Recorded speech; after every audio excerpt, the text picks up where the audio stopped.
男人简直疯了，他居然把手放在10000伏特加的铁网上，下一秒，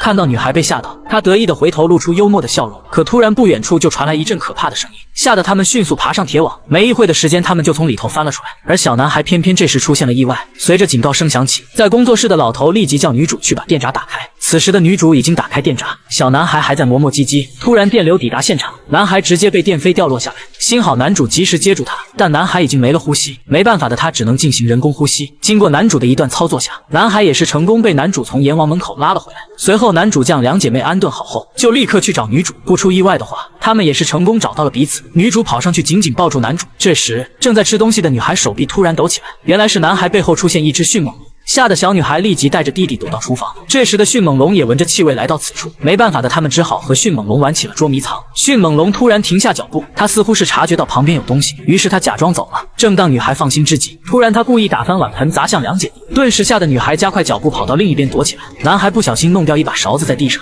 声音顿时引起了迅猛龙的注意。迅猛龙直接跳在桌子上面寻找，很快他们就找到发起声音的地方。你以为男孩要完了吗？不可能，女孩在另一边用勺子发出声音吸引迅猛龙。看到迅猛龙要过来，他立即躲在柜子下，可偏偏这时铁门愣是关不下。迅猛龙也是发现到他，直接朝着女孩猛地撞去，没想到是一面镜像。看来迅猛龙的眼神也不是很好啊。于是女孩趁机带着弟弟跑了出来，正好碰上回来的男主两人。他们得找到公园的安全系统，因为只有这样才能躲掉迅猛龙的追击。这时迅猛龙也是追了上来，男主拼命的堵住大门，阻止迅猛龙进来内部，而女孩拼命的查找系统修复。正当男主要堵不住时，千钧一发之际，女孩找到了安全系统，大门也随之被关闭。迅猛龙成功被他们堵在外面，但问题并未解决。他们要是不离开这个地方，迅猛龙迟早会破窗而入。老头这边接到一个电话，是男主打来的，他让老头立即向陆地请求派出飞机来支援，不然他们会全部丧命于此。话还没说完，迅猛龙就要闯进来，男主立即拿起枪扣动扳机，打了几发子弹。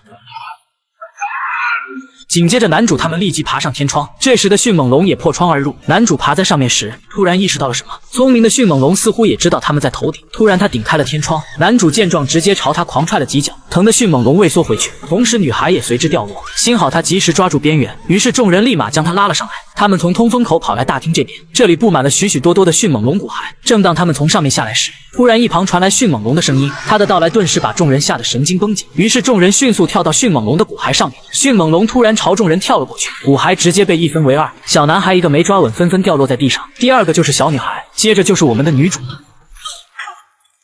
然后就是我们的男主，骨骸也随之掉落砸向众人。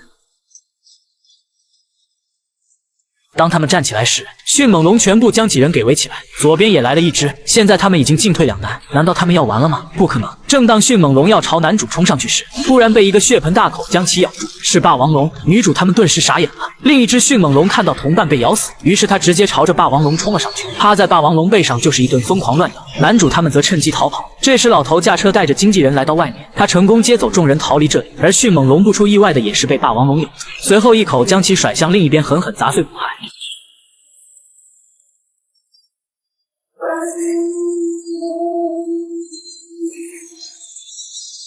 最终老头派来飞机把众人全部接走，成功逃离这个奈布拉岛。至此全片结束。我是七哥，欢迎你的关注，我们下期再见。